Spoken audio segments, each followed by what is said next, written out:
안녕하세요. 공공관리연구원입니다. 오늘은 산촌 생태마을 효율적 관리 방안에 대해 함께 알아보겠습니다.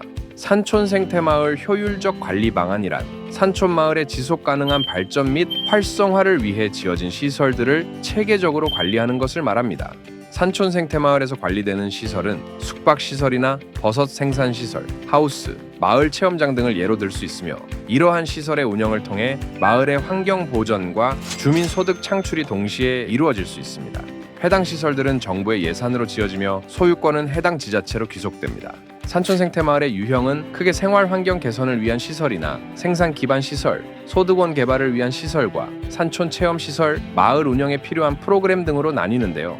여기에는 마을회관이나 복지회관, 가공판매시설, 향토 음식점, 산촌 휴양시설 등이 포함됩니다. 각 시설의 소유권은 지자체에 있지만 운영 형태는 마을위원회나 마을 주민들이 운영하는 민간 위탁 형태라고 할 수 있는데요. 관리 주체와 책임이 불분명해서 운영이 잘 안 되는 등 문제가 발생하기도 합니다. 또 시설을 관리하는 마을 주민들이 민간 위탁에 대한 이해가 부족하거나 시설의 소유권이 마을에 있다고 착각하는 경우에도 시설 운영에 어려움을 겪게 됩니다.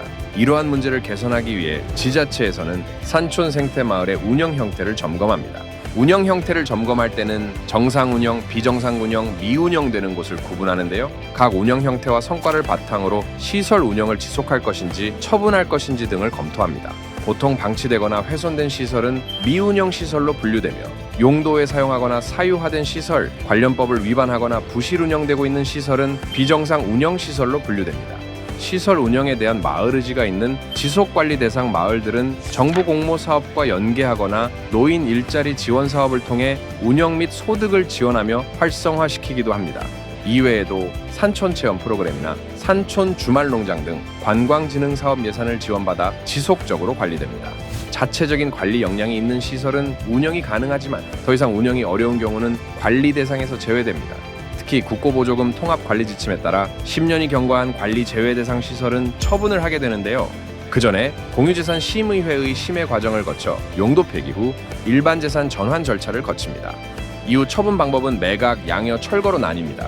매각의 경우 공유재산법 제29조 제1항에 따라 일반 입찰이 원칙이지만 일부 경우 수의 매각도 가능합니다. 자산 가치가 하락하거나 매각이 곤란한 경우에는 공유재산법에 따라 양여가 가능하며 매각과 양여 모두 불가능하다면 철거를 하거나 토지를 매수해 별도 관리하게 됩니다. 이렇듯 시설의 상태나 상황에 따라 처리 방안이 다른데 마을회관의 경우 마을위원회에게 양여가 가능하지만 산림복지관과 같은 숙박시설은 양여가 불가능하고 매각 또는 철거를 진행해야 한다는 특징이 있습니다. 산촌 생태마을 관리에서 중요한 것은 이러한 시설들의 관리 기준을 명확히 해서 효율적 관리와 활성화를 도모해야 한다는 것 꼭 기억해 주세요. 추가적으로 이러한 산촌 생태마을은 대부분 10년 이상의 운영 기간을 보이고 있으며 이에 따라 운영 주체인 마을 주민들의 주인의식을 반드시 고려해야 합니다.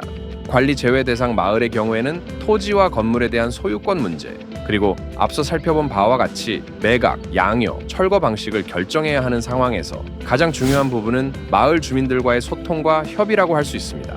이를 위해서 객관적인 시각과 소통의 경험을 보유한 전문가의 개입이 필요할 수 있습니다. 오늘은 산촌 생태마을의 효율적 관리 방안과 운영상의 문제점, 개선 방안에 대해 살펴보았습니다. 공공관리연구원은 앞으로도 지역 발전과 환경 보존을 위한 실효성 있는 방안을 연구하고 현장 중심의 솔루션을 제공하겠습니다. 시청해 주셔서 감사합니다.